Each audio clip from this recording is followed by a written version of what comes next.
Siemka, ja jestem Adachu i witam was w kolejnym rankingu Dragon Ball. To jest anime, o którym najczęściej mówię. Pierwszą część tej nazwy dzisiaj będziemy brać pod lupę, czyli Dragon, czyli smoki. Ale nie tylko smoki, które spełniają życzenia, tylko też inne smoki, ale nie będę wam wszystkiego zdradzał ze względu na to, że ten ranking, w zasadzie tę tier listę, będę wam odsłaniał po kolei od dołu, czyli na początku pokażę wam te smoki, które będą w tierze D, czyli tym najniższym. Ktoś ostatnio pytał, co oznaczają te literki, które są po lewej stronie. Możecie sobie te literki zamienić na cokolwiek innego, na przykład tier S możecie zamienić na maliny, jeśli maliny to wasze ulubione owoce, a tier A na przykład na banany, jeśli lubicie banany troszeczkę mniej niż maliny, a tier D na przykład na jagody, jeśli w ogóle nie lubicie jagód. To są oznaczenia tierów, im wyżej tym lepiej. Prosta sprawa, dzisiaj będę wam pokazywał od tych najgorszych do tych najlepszych, oczywiście kieruję się praktycznie w 90% moją sympatią, aczkolwiek staram się wam to też uargumentować w jakikolwiek sposób, biorąc pod uwagę to, co dany smok robił, jak wyglądał, jak się zachowywał. Nie zawsze, bo czasami będę używał jakiejś dzikiej karty, zresztą wiecie o co chodzi. To nie jest pierwszy, ani drugi, ani nawet 30 ranking na moim kanale. W sumie nawet nie wiem ile jest tych rankingów, ale jest już kilkadziesiąt, tak czy inaczej. Przechodzimy do tieru D, a w zasadzie zanim przejdziemy, to chcę wam tylko przypomnieć, że mam kilka pomysłów na rankingi, ale jeśli macie jakiś fajny pomysł na ranking, niekoniecznie związany z Dragon Ballem, może jakiś związany z prawdziwym życiem albo z innym anime, to czekam na pomysły w komentarzach. Oczywiście są takie pomysły, które wiele razy się powtarzały i nawet jeśli ich nie było, to w przypadku rankingów myślę, że nawet jeśli będziecie bić głową w mur, to być może ten mur za jakiś czas pęknie i taki film powstanie.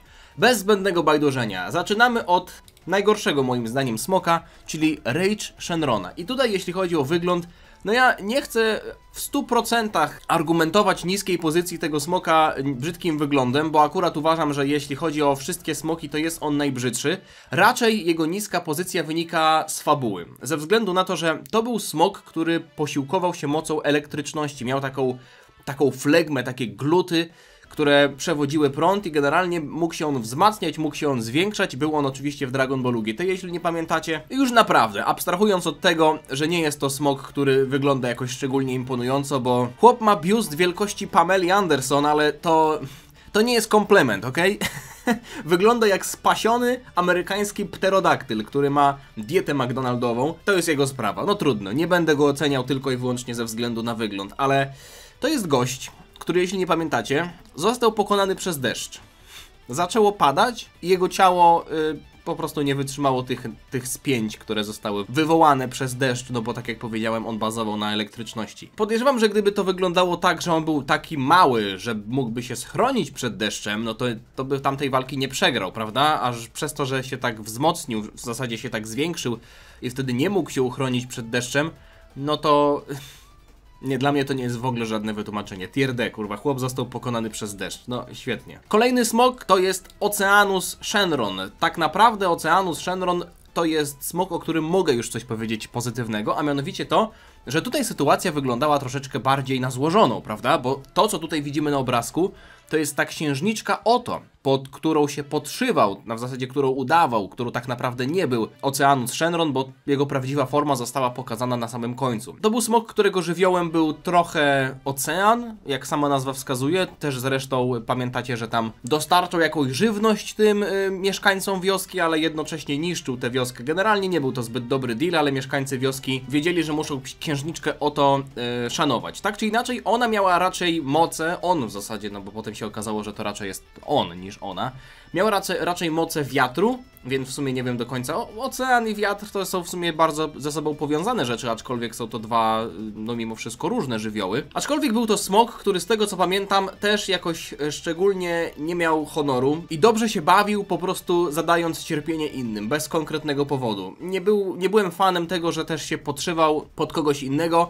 Oczywiście, czego tu się spodziewać, to są to złe postacie. Ja nie będę się spodziewał, że wszystkie złe postacie będą miały jakieś, wiecie, honorowe zachowania i tak dalej. Są postacie, które w ogóle się w ten sposób nie zachowują.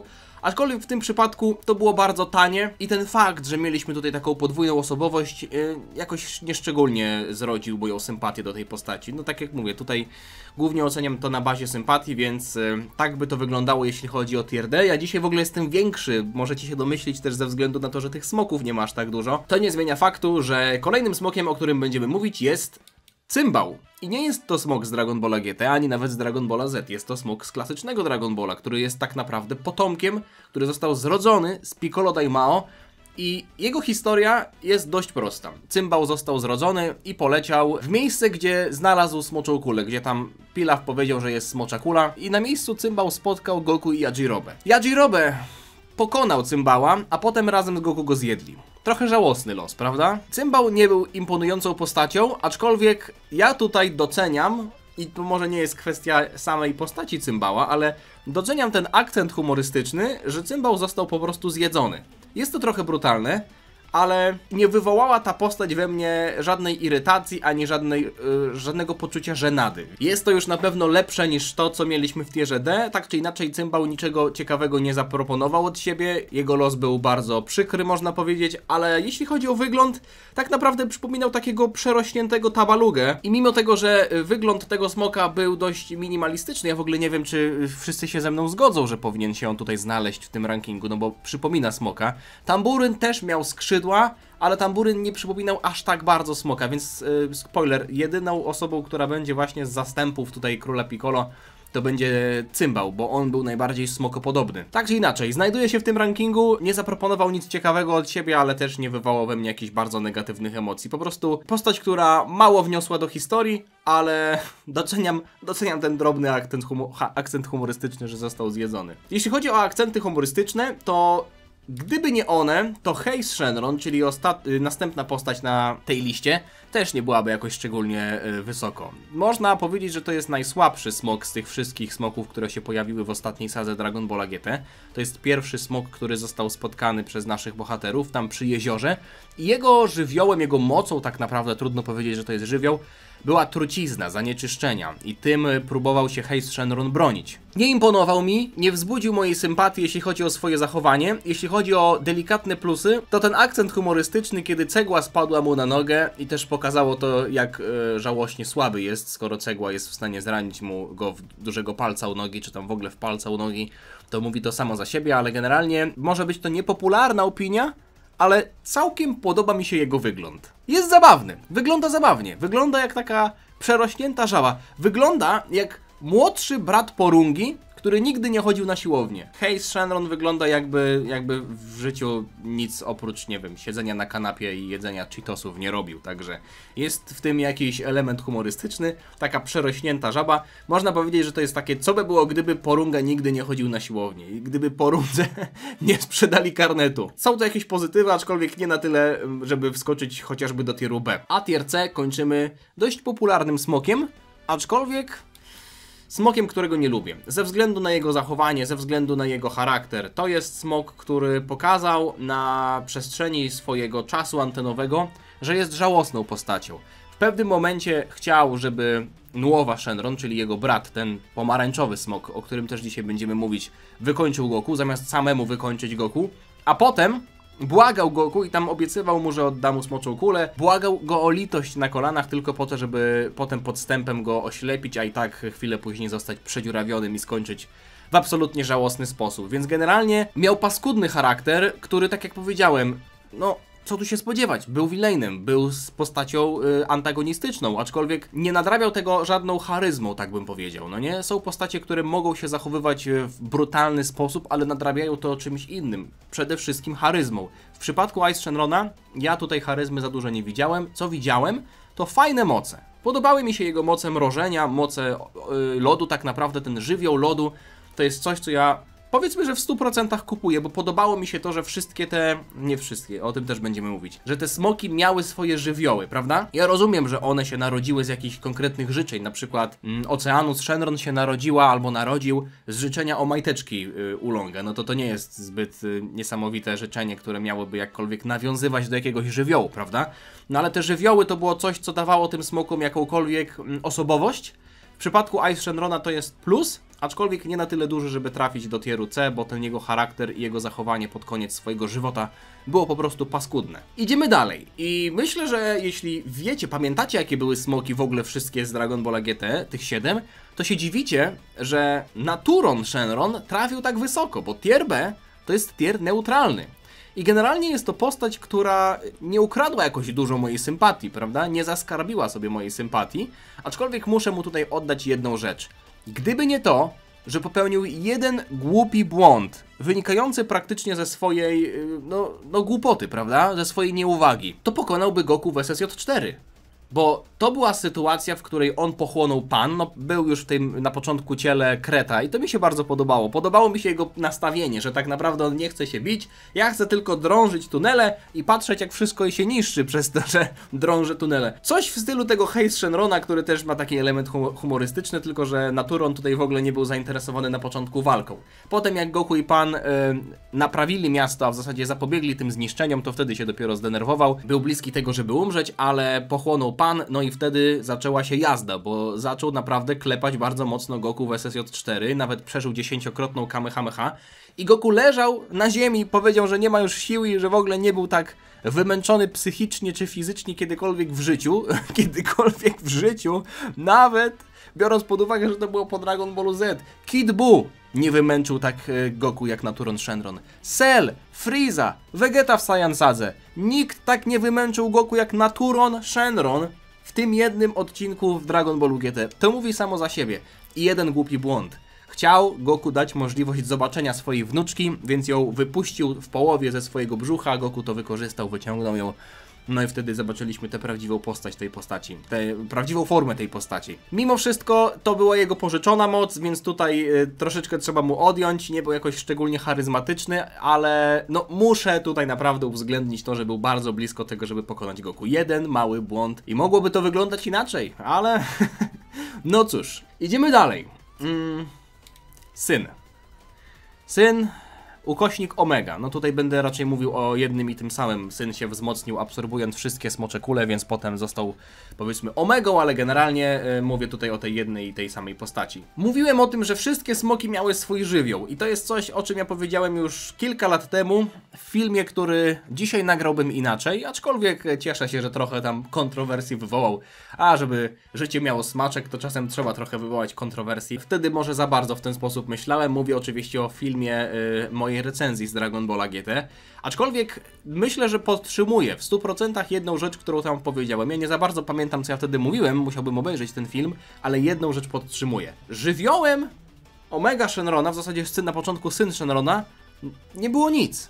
No bo tak jak mieliśmy Rage Shenrona z piorunami, Naturon Shenrona z ziemią, Haze Shenrona z jakąś trucizną, Ice Shenrona z lodem, Oceanus Shenrona z oceanem, czy może nawet wiatrem, syn Shenron nie miał żadnego żywiołu, którym by władał, ale tak naprawdę był najsilniejszy. Jedynym, co go wyróżniało, to to, że był najsilniejszy. No, wyglądał troszeczkę inaczej. Powiedzmy, że jego design jest fajny. Nawiązuje mimo wszystko wyglądem do Shenrona, bo ma te kolce, tylko jest on bardziej taki ludzki, prawda? Ma tutaj bardziej ludzkie cechy niż normalny Shenlong, więc generalnie jego design to jest coś, co ja kupuję. Podoba mi się i jestem fanem jego kolorystyki, jestem fanem tego, jakie ma kolce, jestem fanem tego, że ma jakieś takie wąsy. Zresztą zauważyłem, że większość tych smoków miały jakieś takie wąsy, chociaż nie większość, nawet bym powiedział, że jak tak patrzę, to nie wszystkie, ale miał te takie właśnie chińskie wąsy, prawda, które też są u Shenlonga dość długie, więc design to jest coś, czego ja się nie czepiam, podobał mi się. On został zrodzony, z tego co pamiętam, z tego życzenia, żeby wskrzesić ofiary Frizy i jego ludzi na Namek i potem to też doprowadziło do tego, że Guru został wskrzeszony, więc Porunga wrócił do życia i też można było wypowiedzieć kolejne życzenie. Konsekwencje tego jednego życzenia, z którego narodził się syn, były olbrzymie, naprawdę. Więc ta zła energia, która wtedy powstała, też była olbrzymia i to prawdopodobnie było przyczyną tego, że on był najsilniejszy ze wszystkich. Dlaczego nie miał swojego żywiołu? Ja rozumiem, że on był ostatni i tutaj tak naprawdę mogliśmy już domyślić się, że ten ostatni to będzie najsilniejszy, ale oni się pojawiali dosłownie w kolejności od najsłabszego do najsilniejszego, no może z jakimiś tam drobnymi wyjątkami, ale jak to jest, że wszystkie 6 smoków na początku miało jakiś żywioł, a ten ostatni, akurat najsilniejszy, nie miał żadnego żywiołu. Sorry, dla niektórych to może w ogóle nie być problem, ale mnie to mierzi. I to nie jest tak, że ja nie lubię Omega Shenrona albo syn Shenrona. Powiedzmy, że jesteśmy już w tierze B, który jest neutralnym, można nawet powiedzieć, że już teraz zaczynamy postacie, które jakkolwiek lubię. Ale dla mnie ta postać to jest trochę niewykorzystany potencjał. Jedna z tych rzeczy, która w tej sadze jest dla mnie niewykorzystanym potencjałem. Bo tak jak w poprzednich smokach lubiłem to, że nawiązują do jakiegoś żywiołu, tak nie podobało mi się to, że zostały pokonane w jednym albo w 2 odcinkach. albo że pokonywał je sam Goku z Pan. Tak w przypadku Omega Shenrona podobało mi się to, że on walczył dłużej, podobały mi się plot twisty, które były z nim związane, że pochłonął kulę, potem, że został pokonany przez Genkidamę, a jeszcze wcześniej mieliśmy fuzję. No generalnie wiadomo, że takie duże ataki i techniki są zachowane raczej na koniec sagi, ale generalnie chodzi o to, że to nie była postać, która została pokonana w jednym czy dwóch odcinkach, ale zabrakło mu tej, mam wrażenie, takiej osobowości. On był po prostu zły, arogancki, pewny siebie, silny i to tyle. Nie miał dla mnie zbyt wielkiej twarzy. Ja już uważam, że nawet, nie wiem, Heis Shenron miał większą twarz niż syn. Albo Nuowa Shenron, ale to na pewno, bo zaraz o nim będziemy mówić. Tak czy inaczej, tier B. Idziemy dalej. Teraz przechodzimy raczej do smoków. Więcej już będzie tych smoków, które spełniają życzenia, a tym powiedzmy najmniej ulubionym jest Super Shenron. Ze względu na to, że to jest smok, który mam wrażenie, że wprowadził troszkę zamieszania do całego uniwersum. Ja rozumiem, że może coś takiego być. Ja jestem jakby fanem tego, że ta boska hierarchia, że szczeble mocy, że te dodatkowe bóstwa, to jest coś, co jest dalej rozwijane, że dowiadujemy się o takich rzeczach, powiedzmy, im dalej historia idzie. I też jestem fanem wyglądu tego smoka. Jest złoty, też wygląda troszeczkę inaczej, ta jego głowa ma nieco inny kształt. Aczkolwiek nie jestem fanem trochę konsekwencji tego, jak on jest rysowany, bo raz jest rysowany po Sadze Szampy, był tak rysowany, że był tak olbrzymi, że zjadał galaktyki, a potem przy turnieju mocy był na tyle duży, że można było go normalnie widzieć, no nie? On, powiedziałbym nawet, że absurdalnie niekonsekwentnie był rysowany, no bo raz go widzimy w taki sposób, że powiedzmy, że jest wielkości, nie wiem, jakiegoś dużego wieżowca, a w poprzedniej sadze zjadał galaktyki, czyli myśmy nawet nie powinni wiedzieć, że to jest Super Shenlong, bo nie powinniśmy w ogóle widzieć nawet 1% jego całego ciała, więc generalnie ta niekonsekwencja mnie trochę mierzi. Mierzi mnie trochę to, że też jest powiedziane, że może spełnić każde życzenie i to budzi pytania. Czy może spełnić życzenie o tym, żeby wymazać Zeno? Czy może na przykład zniszczyć samego siebie? Czy może wpływać jakoś na prawa Dragon Balla, które wiemy, że normalnie raczej nie powinny być ruszalne, no nie? Albo czy można go zapytać, poprosić, żeby dał mi 10 życzeń? No niby wszystkie życzenia, prawda? Było to powtarzane, że wszystkie życzenia. Uważam, że gdyby dodano jakiś limit, albo potem to wytłumaczono, to ten Super Shenlong miałby dodatkowe tutaj plusy, przez to, że nie jest tylko takim wymysłem fabularnym, żeby można było spełnić wszystko, nie? Bo póki co dla mnie to jest taki wymysł fabularny, tylko po to, żeby można było usprawiedliwić jakąś decyzję tym, że Super Shenlong może zrobić wszystko, no nie? Trochę to zabija emocje w pewnym momencie, małym kosztem, prawda? No bo się okazuje, że mamy wielkie smocze kule, które tak naprawdę są tymi oryginalnymi smoczymi kulami i w sumie to nie jest jakoś szczególnie wymyślne, a daje olbrzymie możliwości takim małym kosztem i przy małym ryzyku, więc zostajemy przy tierze B. Przechodzimy do tieru A i tutaj przechodzimy do smoka, który jest podobny moim zdaniem do Super Shenlonga, czyli smok, który pojawił się na początku Dragon Balla GT, ten, który wyszedł z czarnogwiezdnych smoczych kul. I ja, dobrze wiecie, że nie jestem fanem tych czarnogwiezdnych smoczych kul, bo historia z nimi była taka, że one sobie leżały przez ten cały czas w pałacu Kamiego, zostały stworzone zanim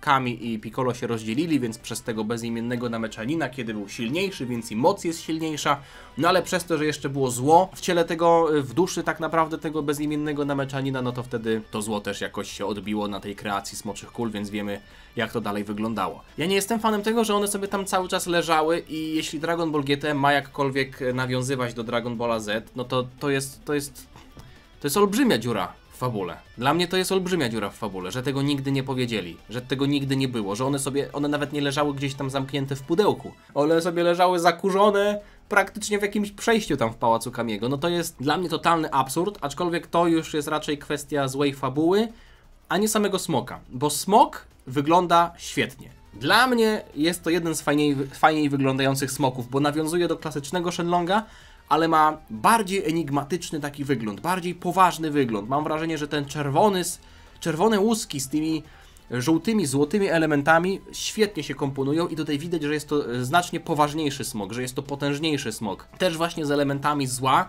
no bo ten czerwony kolor się właśnie kojarzy ze złem, prawda? Dlaczego mówię, że jest podobny do Super Shenlonga? Bo i moc ma znacznie większą niż ten oryginalny Shenlong. Tak naprawdę ten czerwony Shenlong to był trzeci smok chronologicznie, który został nam przedstawiony po oryginalnym Shenlongu i po Porundze. Więc to jest smok, który można powiedzieć, że był trochę protoplastą Super Shenlonga, bo też te smocze kule rozpierzchnęły się po całym wszechświecie, tylko że ta rzecz związana z tym, że trzeba je zebrać z powrotem na planetę, żeby planeta nie wybuchła, no to jest trochę już też takie lekko napisane na kolanie, no bo to w takim razie moglibyśmy na przykład te smocze kule, wiecie, zabrać na inną planetę i ona już by wybuchła, a nie nasza. Jak te smocze kule wiedzą, że mają wybuchnąć tę planetę, na której były? A gdyby na przykład się okazało, że mamy taką malutką planetę, która jest dosłownie taka, że widzimy już zakrzywienie tej planety, taka dosłownie, taki meteoryt, no nie? I tam wypowiemy życzenie, to wtedy ten meteoryt wybuchnie? No, czy mimo wszystko Ziemia, na której zostały te smocze kule stworzone? Trochę tutaj pytań jest. Może to jest kwestia tego, że ja czegoś tutaj nie pamiętam, aczkolwiek Tier A to jest bardzo wysokie miejsce i trafia tutaj głównie za to, że był to fajny pomysł na to, żeby zrobić coś innego. Wygląd tutaj dużo daje, ale tak jak mówię, jest kilka takich poważnych według mnie dziur w fabule, które odejmują tej całej sytuacji, tej całej postaci. Dalej mamy Shenlonga, który też się pojawił w GT i też niby był w stanie spełniać życzenia, ale mu się nie chciało, bo kurwa palił fajkę i na wszystkich pluł i na wszystkich dmuchał dymem. Dla mnie to już jest jakby taka postać, której nie oceniam ze względu na jakąś ścisłość fabularną, na jakieś powiązania i tak dalej, tylko w 100% praktycznie na to, jak on wyglądał i jak się zachowywał, bo wyobraźcie sobie, że zbieracie smocze kule, szukaliście całe życie smoczych kul, myślicie, że będziecie mogli spełnić jedno albo tam 3 swoje życzenia i nagle ze smoczych kul wychodzi taki Jojo, pali gigantyczne cygaro wielkości kurwa Pałacu Kultury i mówi, że chuja wam nic nie spełni, no nie? Dmucha w was dymem i sobie idzie. No nie wiem, jakbym zareagował w takim momencie, ale na pewno nie byłbym zadowolony. To jest smok, który ma kompletnie wyjebane. Podoba mi się to. Nie rozumiem, dlaczego miał to cygaro. Jest to absolutnie tutaj też, można powiedzieć, że wyciągnięte z kapelusza, ale nie narzekam na to, bo to jest coś, co jest na tyle absurdalne, że przekracza te granice i staje się tym, co mi się podoba. Więc ten Shenlong, mimo tego, że tak naprawdę też można powiedzieć, że to jest taki nasz Shenlong, tylko że skorumpowany złą energią. Można w ten sposób to interpretować, aczkolwiek ja nadal uważam, że to są dwie różne postacie. Mimo wszystko zobaczcie, ten Shenlong, wszystkie smoki z GT, ten czerwony Shenlong, to nam pokazało, że w tym wymiarze smoków, jeśli jakikolwiek taki istnieje, jest olbrzymi potencjał na zrobienie jakiejś fajnej fabuły i ja liczę na to, że to zostanie kiedyś w przyszłości w Dragon Ballu, tym, który teraz jest poruszony. Okej, teraz przechodzimy do ostatniej postaci w tierze A i to będzie dla was zaskoczenie. Prawdopodobnie część z was w ogóle nie będzie wiedziała, co to jest za postać, ale jeśli oglądacie moje filmy, to na pewno pamiętacie, albo może teraz wam przypomnę, hashtag Sprawiedliwość dla Chapila. Chapil. Chapil to wojownik z 9 bodajże Wszechświata, dobrze pamiętam? Z 9 chyba Wszechświata, który walczył na turnieju mocy. Jest smokiem, takim kosmito-stalowym smokiem, umiał ziać ogniem, miał twardą skórę, blokował ciosy Goku w bazowej formie. Goku jak przetransformował się w SSJ, to potem Chapila pokonał. Chapil wymazany został na samym początku turnieju mocy w anime. W mandze został też wyrzucony praktycznie jednym ciosem bodajże przez Frosta. Więc jest to postać, która za dużo nie wniosła do fabuły, ale teraz ja wyciągam moją dziką kartę, to jest akurat moja licencja łowcy, wyciągam moją dziką kartę, którą mam tylko jedną i rzucam ją i wykorzystuję ją właśnie na Chapila, bo Chapil nie pokazał praktycznie w turnieju mocy nic. No to, że tam poblokował ciosy, zionął ogniem i sekundę walczył, to jest jedna sprawa, ale ja wyciągam tę dziką kartę dla niego, bo to jest postać, która ma genialny design. Ten stalowy smok, świetnie zaprojektowana postać. Mega ciekawa. Chciałbym zobaczyć jego przeszłość. Chciałbym zobaczyć więcej Chapila. Chciałbym zobaczyć Chapila, jak walczył z innymi przeciwnikami. Chciałbym zobaczyć jakieś może transformacje Chapila. Chciałbym zobaczyć rasę Chapila. Czy to jest smok, który został przerobiony na cyborga? Czy może faktycznie jest taka rasa takich stalowych smoków? Stalowy smok. Zajebiście to wygląda. I wiecie, nad czym ubolewam? Że postacie, które miały złożone designy, na turnieju mocy odpadały jako pierwsze. No bo trudno się je prawdopodobnie animowało. Te postacie, które miały najprostsze designy, na przykład Jiren albo Toppo, zostawały praktycznie do samego końca. Bo jak chcecie narysować Chapila, to musicie narysować jego kły, jego łuski, jego mięśnie, jego wszystkie te zarysowania, które on ma na swoim ciele. A jak rysujecie Jirena, to rysujecie kółko i to w sumie tyle, no nie? Więc ubolewam nad tym. Chapil po prostu cierpiał ze względu na to, że jest za piękny. Ale ja tutaj oddaję mu to, czego nie dostał w mandze, ani nie dostał w anime. Sprawiedliwość. Kawałek sprawiedliwości. Także poproszę wszystkich tych, którzy również są fanami Chapila, o hashtag w komentarzu sprawiedliwość dla Chapila. Chapil pisze się przez CH, A, PP i L, ale jak będziecie pisać po polsku przez czy i przez jedno P, czyli Chapil, tak jak czapka na przykład, nie będę zły. Nie będę zły. Myślę, że Chapil by się nie obraził. Przechodzimy do tieru S i zaczynamy od smoka, który myślę, że też wywołał nieco kontrowersji, aczkolwiek ja uważam, że sam smok jest kurwa zajebisty. To Ronbo. Jeśli mam powiedzieć wam, który smok podoba mi się najbardziej pod kątem wyglądu, powiedziałbym, że to Ronbo. Ten smok jest absolutnie przepiękny. I to nie jest kwestia tego, że jestem fanboyem sagi Granoli, bo nie jestem fanboyem sagi Granoli. Uważam, że miała bardzo dużo kwestii spornych, albo nawet powiedzieć niepotrzebnych, jakichś tam błędów, albo rzeczy, które absolutnie niepotrzebnie nawiązywały, albo mieszały w tym, co było kiedyś i prowadziła dużo rzeczy spornych, ale ten smok, on jest zajebisty. On wygląda troszeczkę jak axolotl. On wygląda jak taka wodna kreatura, bardziej niż jakaś taka powietrzna, albo jakaś taka mistyczna, jak zwykły Shenlong zielony, latająca, prawda? To Ronbo wygląda bardziej jakby był smokiem wodnym i te łuski, te elementy jego twarzy, takie, nie wiem jak to nazwać, po prostu takie elementy jego skóry, takie uszy odstające, te frędzle, które on ma, o tak bym to nazwał, chociaż kiedyś na frędzel mówiło się kutas i to nie było obraźliwe, tak się po prostu mówiło, ale żyjemy w XXI wieku, już raczej to słowo ma inne zastosowanie, także pozostajmy przy frędzlach. Te frędzle robią niesamowity klimat. Jeśli chodzi o fabułę, to ja nie będę się tutaj krył z tym, że ja jestem fanem tego, jak to zostało wytłumaczone, że Nameczanie przenieśli się do naszej rzeczywistości z innej rzeczywistości, nie z innego wszechświata, tylko w ogóle z innego wymiaru, rozpierzchnęli się po całym uniwersum, być może też właśnie po szóstym wszechświecie, skoro tam mieliśmy też Nameczan. No i ci, którzy byli w stanie tworzyć smocze kule, robili to. No dla mnie to jest absolutnie logiczne, no bo dlaczego na przykład tylko na Ziemi miały być smocze kule, albo też na Namek, no bo wiadomo, Nameczanie, na Namek i tak dalej, ale jeśli dowiedzieliśmy się, że Nameczanie tak naprawdę są rasą, która pochodzi z innego miejsca i że Nameczanie też żyli na innych planetach, dla mnie to jest naprawdę bardzo fajne rozwinięcie całej historii. Kwestia tego, że są dwie smocze kule, że są mniejsze smocze kule, że ilość smoczych kul i wielkość ich różni się od tego, kto tworzy smocze kule i tak dalej, to też mi się podoba. Jest minus mimo wszystko w tym, że tych smoczych kul można było używać od razu. To myślę, że zostało wprowadzone tylko i wyłącznie ze względu na to, żeby po życzeniu Granoli Gaz też mógł wypowiedzieć to samo życzenie. I nie trzeba byłoby na przykład czekać. Ja uważam, że można byłoby to łatwo obejść, bo tak naprawdę od życzenia Granoli do życzenia Gaza minęło parę miesięcy, więc można byłoby powiedzieć, ok, mniej jest smoczych kul, smok ma trochę mniejszą moc, bo nie dał tej mocy bycia najsilniejszym we wszechświecie za darmo, tylko poświęcił życie, więc to nie jest tak, że smok coś daje za darmo, tylko jego moc jest też troszeczkę mniejsza, no chociaż jak tu mówić o mniejszej mocy, skoro sprawił, że dwóch gości stało się najsilniejszymi we wszechświecie, ale musieli dużo za to zapłacić, ok?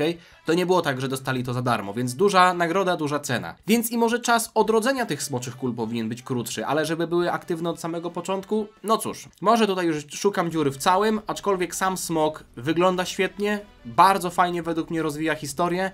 Mówię, saga Granoli miała błędy, aczkolwiek ja bym tutaj ich nie zrzucał na to Ronbo. Bo pewnie się znajdzie osoba w komentarzach, która powie, że zrzucam błędy GT na przykład na czerwonego smoka. No nie, gdybym miał ocenić sagę czarnych smoczych kul, no to byłoby przynajmniej 1 albo 1,5 tieru niżej, a sam smok jest fajny, więc te smoki z GT, które mi się podobały, trafiły do tieru A, który jest fajnym tierem.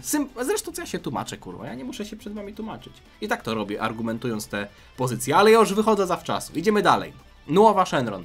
Świetny smok. Podobało mi się to, że miał rozterki moralne odnośnie tego, czy pomóc Goku, czy go bić, czy może sprzeciwić się przeciwko swojemu bratu. Dla mnie największą sceną, w której Nuowa Shenron zapunktował, jest to, kiedy przyszedł syn Shenron, zaatakował Goku i Nuowa się tak naprawdę za niego poświęcił. Rzucił się na Goku, przyjął cios od syna w plecy, no i potem tam zniknął, więc generalnie świetny smok, najlepszy z całego Dragon Balla GT, ale i to jest raczej kwestia tego jego nastawienia, bo jeśli chodzi o moce, to tutaj mamy tego Ice Shenrona, który Można powiedzieć, że miał bardzo podobne, no w sensie podobne, ogień i woda, no jak to mówić o podobieństwie, ale zwróćcie uwagę na to, że tak naprawdę one bezpośrednio nawiązywały do jakichś żywiołów. Te moce były dość dobrze wytłumaczone, jasno nawiązywały i do ognia, i do wody, byli braćmi, wyglądali bardzo podobnie. Te designy, te głowy takie troszeczkę mało smokowe, ale tutaj absolutnie jakoś tego szczególnie nie biorę pod uwagę, ale to zachowanie, no nie? Zobaczcie, jaką dużą różnicę robi zachowanie.